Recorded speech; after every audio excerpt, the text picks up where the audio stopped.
Nu va, išrašė mamą. Dainukas? Man čia yra paskelbta. Jisai nėra. Šiandieną iš mano firmos aš naudoju galvos odos serumą. Labai padeda plaukų augimui, nes aš pati jaučiu, kaip man naujų visokių plaukelių pridygo. Daugiausiai man išretėjusios yra šitos vietos, tai dėl to man reikalingi visokie serumai. Reikia tik, nedaug iš tikrųjų, čia gal padauginu, šiaip prašau 3-4 lašelius ir kai išsiplaunam galvą įtrinti, nereikia nei nuplauti nieko, tiesiog įtrinti į galvos odą.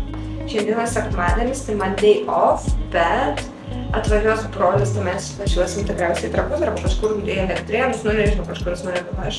Man nereikia čia niekur skubėti, tai labai faina, todėl atsivežiau visokių kaukių, dar nei vienos nesidėjau, bet manau šiandien sekmadienis, tokia išeiginė, bus faina diena, kažką naujo nuveiksim, tai reikės šiandien vakare pasilepinti, užsidėti veido kaukę. Atsimenu, kai patį pirmą kartą dariau vlogmas, tai čia prieš 2 metus, prieš 2 metus geras, tai mano kanalas YouTube jau 2 metai yra. Anyway, tai žodžiu, man Leonardas net neįpusėjus pirmą vlogmas dienos sudaužė mano kamerą, kurio aš turėjau gal 5 metus ir labai manim patiko ir iš tikrųjų netgi pirkčiau tokią pat, jeigu kas paklaustų. Dabar upgrade'inau savo kamerą, bet aš turėjau tenais Canon G7X. Tai žinau, tokia kaip vlogerių kamera ir jin tokia labai mažytė ir labai faina su ją būdavo filmuoti, nes jin ten į kišenę telpa, žodžiu. Dabar mano kamera gan didelė, bet jo, šiaip, kas nori pradėti filmuoti ir norit šiaip tokios universalios kameros ar šiaip, pavyzdžiui, nufilmuoti šeimos video ar tiesiog, kai važiuojate kelionės ar tokiom nuotraukom, tai žinokit, nusipirkite G7X, tikrai nepasigalėsit, nes jin yra labai mažutė ir ten viskas labai automatiškai ir, žodžiu, nereikia labai daug žinoti apie kameras ar mokėti apie kameras, kad jie naudotis.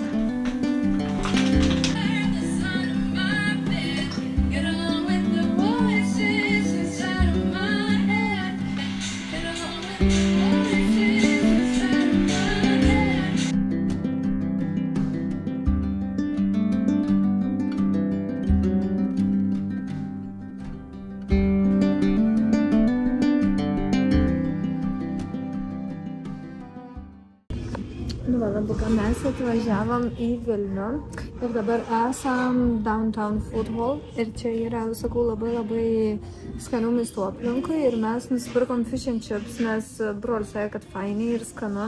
Aš fish and chips paskutinį kartą jaučiu valgiau Anglijoj, kai buvau Brightone. Brightone prie jūros, tai ten visai skanu, bet jo, paragausim, pažiūrėsim kaip čia. Oho, jūs pažiūrėkit. Oh my god. Brolė. Pala, bet čia žiūrėjai, durnai man tas skambus bus. Kaip seniai bulvę free valgiau. Kamera. Bulvės free valgiau, tai žiūrėjau seniai. Nešpėr. Tai dabar, pažiūrėjai, man čia viskas taip daug prieskonių. Bet čia ir yra, žinot, prieskonių. Jaučiu skaniau negu Anglijoj, nes Anglijoj tu turi žinot, kur eit, kad nebūtų tokie, žinai, kaip būna riebalais. Sogi? Sogi, aha.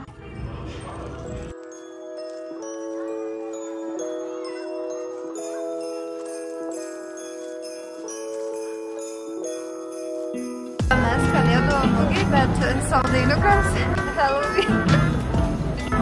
Koks sau? Mes vėl toj pačioj vietoj, bet šį kartą sakiau kitką. Tai pažiūrėkit dabar, gal sakiau. Va, prašau. Va, ir kits patiekalas. Ryžių. Kas čia tokie yra? Summer rollsai, žodžiu. Tai kur 5? Šitas. Ne, čia 10. Ai, 10. Aš tai matau, kur 5. Visi žiūrėk. O. Čia bus daug šiaudeinių. Kol brolis nemato, atidarykim. Gerai. Pakišk čia pirštą. Liešk iš visų jėgų.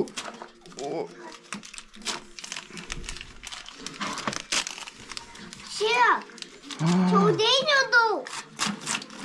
Ir raudų. Žiūrėk, ir rūžaus saldainis. Rūžaus saldainis. Ką čia matau, kažkas su braške? Plėšk.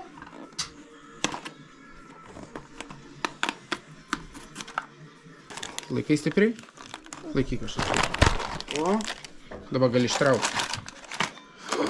Čia gal kažkokie skanų sausainiai braškiniai. Aš žinau, arba gaudi vieną. Nori padėti atidaryti? Pepe. Anėta vieną. Žiūrėk. Wow. Anėta visamagi, šitą visamagi, šitą. Ateink brolis, liep saldainę nuo brolė.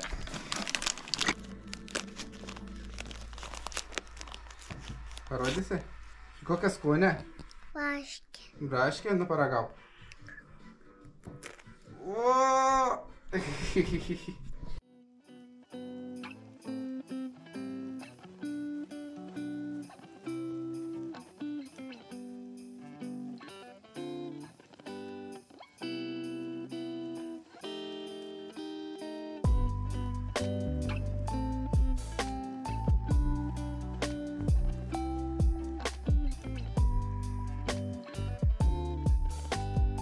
Niekas saldainį šitą. Nieka, kitoj bus daugiau saldainių. Gerai? Raudoja sainėja. Gal netilpa įpakuoti? Duosiu kitą saldainį. Gerai? Senukė, tai šiaudinė. Nu tada bus rytoj, žinok. Tada. Nes daugiau, kad rytoj bus didelis saldainį, žinok. Didelis. Taip. Šiek. Parodyk. Tai eisim šiandien skaityti, kai grįši. Važiavo Luko mama, žodžiu, į Vilnių ir sako, jeigu nori, gali važiuoti. Važiuosim pas Gintarę. Na ir jie nusprendė, kad reikia atvažiuoti, bet žinot, kas yra prasčiausia, kad man čia yra paskelbtas karantinas, dėl to, kad labai daug kas serga COVID-u. Tai va, ką norėjau pasakyti, labai daug kas čia serga COVID-u, kaip supratau, iš pacientų, todėl mums paskelbė karantiną. Ir iš tikrųjų bijau aš ir pati užsikrės COVID-u nuo žmonių. Tikiuosi, kad viskas bus gerai, visada dezinfekuoju ranką, žodžiu, kai einu, stengiuosi niekur neliesti nieko. Nu, ten lieti visokius, aišku, treniruoklius ir panašiai, bet visada dezinfekuoju rankas, stengiuosi neliesti savęs. Tai kas yra blogiausia, kad dabar, kadangi yra COVID-as, negali lankyti. Gali, tarkim, lankytojai gali tau perduoti siuntinius arba gali išeiti lauką su jais būt, bet negaliu aš, pavyzdžiui, išvažiuoti, kaip praeitą savaitgalį. Buvau su broliu išvažiavusi Vilnių, aš negaliu daugiau išvažiuoti ir negali lankytojai ateiti čia pas mus, tai tarkim, aš nežinau, net nebežinau, ar mama atvažiuos, nes jeigu įsivaizduojat, iš Šiaulių 2,5 valandos atvažiuoja ir mes galime čia tik laukę vaikščioti. Nu tai negali pabūti labai ilgai, jeigu gali užeiti kambarį, tai gali pasėdėti, pasišnekėti, atsigerti kavos, ne, o dabar, nu, tokia biški šūdna situacija, žodžiu, gavosi. Nauja kamera atvažiavo pas mane Lina. Taip, mama jau pamiršai per savaitę. Ne? Ką? Tave myliu. Ką? Tutę turi sai? Ne. Turėjo tutę. Jam kažkur jaučiu nukrito. Ką? Ką? Lelė mano pasiilgau. Lelė mano labai pasiilgau. Radau, Lukutį. Radai? Parodyk. Nu va, išrašė mamą. Sakė, viskas gerai. Dar 2 savaitės. Bet jau šiaip žiauriai geriau jaučiuosi, ta prasme, tirpimai nedinga niekur, bet aš tokia jau aktyvesnė, labiau išsimegojus, tokia palsėjus. Nebloga ta tavo, kaip ją vadinasi ten tavo. Reabilitacija? Pamiršau, ne. Reikia tik tai. Atsimenat, kai Leonardai neuždėdavai nei Tai šits toks pat, žinau. Bet tai kaip jisai pasikeitė, man kažkaip atrodo. Visas tos pats, Kepurė per didelė. viskas. Gerai.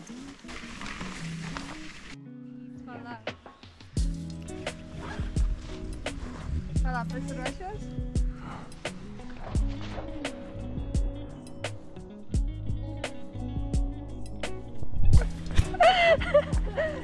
Per pastarąsias dabar kiek aš čia laiko esu, tai žodžiu, ketvirtadienis, penktadienis, šeštadienis, sekmadienis, pirmadienis, šiandien antradienis, tai beveik 6 dienos. Tai pirmas dienos buvo gan sunkios, nes aš kaip pasilikau, čia turėjau labai daug laisvo laiko apie daug ką galvoti. Ir aš labai pradėjau galvoti apie tuos atsinaujinimus ir panašiai. Dabar yra 6 diena, kiekvieną dieną sportavau. Sekmadienį tik nesportavau, bet aš Vilniui labai daug vaikščiau, tai jau nebegalėjau sportuoti, nes ir tai buvo tokia didelė apkrova. Mano psichologinė būsena iš tikrųjų yra labai gera šiuo metu ir aš norėčiau, kad jin visada tokia išliktų, nes aš dabar esu labai itin pozityvi ir man nebėra minčių. Kas pas mane buvo pirmas dienas ištisai aš kažkaip galvojau, atsinaujins, reikės tą daryti, o dabar man yra tokias neutralis mintis, ta prasme, bus, kaip bus, viskas yra gerai, tai aš dėl to labai džiaugiuosi, nes žinot, kas yra sunkiausia, patys suprantat, kad sunkiausia yra susitvarkyti su savo mintim, tau žmonės gali bet ką pasakyti. Ir tu tą visą suvoki, kad reikia negalvoti, reikia galvoti pozityviai, bet žinot, tu neįsakysi, kaip tavo pasąmonė mąsto, tu neįsakysi savo mintim, neateikit pas mane į galvą. Žinot, kai atsiguli, eini miegot, užmerki akis ir tu tiesiog mąstai, tai dabar pas mane tų minčių nebėra. Ta prasme, jos pas mane nebeateina, kuom aš labai džiaugiuosi. Ir iš tikrųjų galvoju, kad didžiausia įtaka tam turėjo sportas ir užimtumas, nes kai aš pasportuoju, aš tiesiog geriau jaučiuosi emociškai ir fiziškai, aišku, tai čia savame aišku, bet aš emociškai geriau jaučiuosi ir, jeigu jūs žiūri dabar į mane ir norit pradėti sportuoti, bet niekada neprisiruošia, tai žinokit, dabar yra tinkamiausias metas, arba jeigu jūs nesportuojat, nesat labai ten aktyvus fiziškai ir jūs blogai jaučiatės emociškai, tai žinokit, pradėkit sportuoti, pasirinkit kažką, kad jums patiktų, pavyzdžiui, man tos vandens mankštos tai patiko, dar tik vieną kartą buvau ir man atrodo yra iki pat galo, man jos tai patiko, žinokit, aš taip atsipalaidavau, pamiršau viską, pasportavau to pačiu, tiesiog žiūri gerai, tai siūlau ir jums pabandyti. Jeigu ne, ir tarkim, man visada būdavo tas toks, aš noriu sportuoti, bet aš nežinau kaip, man nepatinka eiti į salę, nes aš ten nežinau ką daryti, žinot ką, aš jums rekomenduočiau išsipirkti kineziterapeutą, tarkim 2 savaitėm, tarkim 2 kartus per savaitę, ne 2 savaitėm ir paprašyti tiesiog, kad jis jums sudarytų programą, ar kineziterapeutas, tarkim, jeigu turit problemų, jeigu ne, tai asmeninis treneris sudarytų programą ir jūs tiesiog sektume tą programą, nes kai jūs turit atsiskaityti kažkokiam žmogui, ar kažkoks žmogus sudaro programą, tiesiog tada lengviau save motyvuoti ir eiti atlikti tos pratimus, negu kad, gal pažiūrėsiu YouTube ir tada netinka, ypač jeigu esat po traumų kažkokių ar kažkokių tai va kaip aš tokių dalykų, tai tik, kad sustatytų kažkas, nes jie žino, ką daro, jūs nežinot. Ir dabar, pavyzdžiui, pas mane va čia kineziterapeuta tokia labai faina mergaitė ir tiek man ir visko prirodė ir pažiūrė, ar taisyklingai darau ir viską ir man dabar daug lengviau, pavyzdžiui, namie pačiai sportuoti. Nežinau, pačiai prisiverti sportuoti, žiūrėti YouTube, vis tiek gal kažką netaisyklingai darai, kažkas galbūt tau net netinka parai tavo esamą būklę. Tai jo, žinokit, pradėkit ir tikrai padėsiu. Nes man tai sakau, arba aš jaučiuosi tokia pailsėjusi jau dabar po 6 dienų, man dar liko 2 savaitės, tai wow. Tikrai nesitikėjau, kad aš taip jausiuos, nesitikėjau, kad gali mano tą vidinę tokią, kad sportas ir šiaip va toks va laisvas laikas ir tokia va kaip reabilitacija gali sutvarkyti mano tą vidinę ramybę. Tai va tiek norėjau papasakoti, šiandien buvo Lukas su Adamu, pabuvom lauke, pusę valandos, gal 40 minučių buvo labai faina, o dabar iš tikrųjų aš labai noriu valgyti, liko 5 minutės ir einam pažiūrėti, ką mes valgysim, o apie maistą bus atskiras vlogas, tai būtinai pasiekit šitą kanalą, paspauskit subscribe mygtuką, jeigu norit jį pamatyti ir šiaip, jeigu jums patinka šitas video, patinka mano turinys, nepamirškit paspausti like mygtuką, palikti komentarą, jeigu žiūrit mano video, bet nesubscribinat, irgi labai būtų faina, jeigu paspaustumėt, tai jo, gerai, einam.